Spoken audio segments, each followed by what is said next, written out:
चीन के करीबी कहे जाने वाले नेपाल के नए प्रधानमंत्री पुष्पकमल दहल उर्फ प्रचंड ने भारत विरोध पर टिके राष्ट्रवाद को हवा देनी शुरू कर दी है। नेपाल की सत्ताधारी दहल सरकार ने भारत के उत्तराखंड राज्य में स्थित लिम्पियाधुरा, कालापानी और लिपु लेक को वापस लेने का पहले वादा किया था और अब वो इस मुद्दे को अपने भारत दौरे के दौरान उठाने वाले हैं। नेपाल के प्रधानमंत्री प्रचंड प्रधानमंत्री नरेंद्र मोदी के न्योते पर 31 मई से भारत की 4 दिवसीय यात्रा पर होंगे। पिछले साल दिसंबर में तीसरी बार प्रधानमंत्री का पदभार संभालने के बाद ये प्रचंड की पहली विदेश यात्रा होगी। इस यात्रा को लेकर दोनों ही पक्षों में काफी उत्सुकता है। खासकर पिछले कुछ सालों में जिस तरह नेपाल लगातार चीन के करीब होता जा रहा है, उसको देखते हुए कहा जा रहा है कि ये यात्रा नए सिरे से संबंधों को बेहतर करेगी। लेकिन ऐसा नेपाल भी चाहता है या नहीं, ये कहना मुश्किल है। इससे पहले नेपाल सरकार से जुड़ा एक डॉक्यूमेंट सामने आया था, जिसमें वो नेपाल से सटे भारत के उत्तराखंड राज्य में स्थित लिम्पियाधुरा, कालापानी और लिपु लेक इलाके पर नेपाल अपना दावा पेश करना चाह रहा था। नेपाल सरकार के कॉमन मिनिमम प्रोग्राम के तहत जारी एक डॉक्यूमेंट में इस बात का खुलासा हुआ।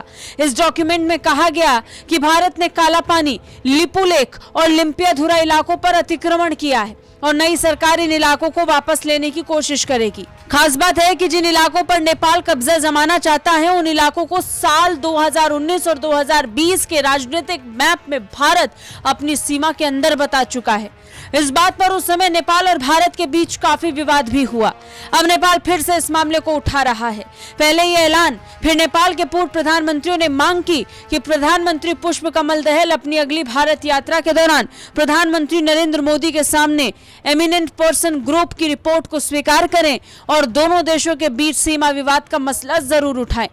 इतना काफी नहीं था कि नेपाल के प्रधानमंत्री ने अपने भारत दौरे के दौरान इस मुद्दे को उठाने का खुला ऐलान कर दिया। वैसे तो नेपाल की भौगोलिक स्थिति ऐसी है कि वहां प्रचंड हो या कोई और, उसे भारत के साथ अच्छे संबंध बनाकर ही चलना होगा।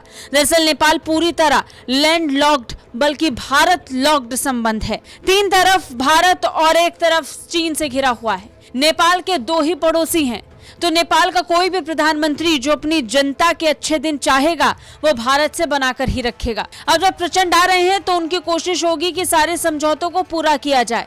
कई सारे समझौते भारत के साथ भी होने हैं। इनमें एक महत्वपूर्ण समझौता सिलीगुड़ी से झापा तक पेट्रोल पाइपलाइन का निर्माण है। झापा पूर्वी नेपाल में है। इसके साथ ही केमिकल फर्टिलाइजर वगैरह कई और मामले हैं जिसको लेकर बात बनाने की जरूरत नेपाल को पड़ेगी। कुछ हाइड्रो इलेक्ट्रिक योजनाएं भी हैं जो पूरी होनी है। बहुत कुछ है जो भारत से सहयोग के रूप में नेपाल को मिल सकता है। इसलिए जाहिर है भारत से सीमा को लेकर विवाद बढ़ा तो नेपाल अपने लिए ही मुसीबत बढ़ा लेगा। ब्यूरो रिपोर्ट, भारत तक।